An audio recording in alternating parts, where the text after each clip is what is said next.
আসন্ন 2026 বিধানসভা নির্বাচনে বিজেপি এবং তৃণমূলের বিরুদ্ধে লড়াই করতে একটি কমন প্ল্যাটফর্ম তৈরি করে বামপন্থার পুনরুত্থান করতে চায় সিপিআইএম তথা বামফ্রন্ট। সব মিলিয়ে এই আসন্ন 2026 বিধানসভা নির্বাচনে বামপন্থার কতটা পুনরুত্থান হয় সেটাই এখন দেখার। শুনতে পাচ্ছি যে এগুলোকে ডিসপোজ অফ করে তারপর সাপ্লিমেন্টারি লিস্ট তৈরি করবে। সাপ্লিমেন্টারি লিস্ট তৈরি হতেই পারে। আমি তো পরিষ্কার বলছি, আমার যদি ভোটার লিস্টের নাম না থাকতো, আমি ফর্ম নাম্বার 6 ফিল আপ করে জমা দিয়ে দিতাম। তারপর আমাকে ডাকতো, আমি যেতাম, যা জিজ্ঞেস করতো বলে দিতাম, আমার নাম আবার উঠে যেত। এইভাবে দেখা উচিত।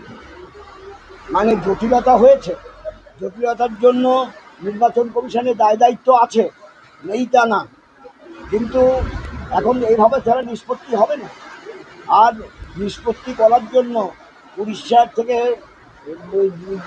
জুডিশিয়ারির লোক নিয়ে এসছে, ঝাড়খণ্ড থেকে নিয়ে এসছে, এবং শুনতে পাচ্ছি যে আগে 10 লক্ষের মানে বিচার করার ব্যবস্থা করেছিল, আজকে আবার নাকি 4.5 লক্ষ করেছে। সত্য মিথ্যা জানি না, এটা তো প্রকাশিত তারা বলছে, তারা যেটা বলছে সত্য না মিথ্যে এটা পরে বোঝা যাবে।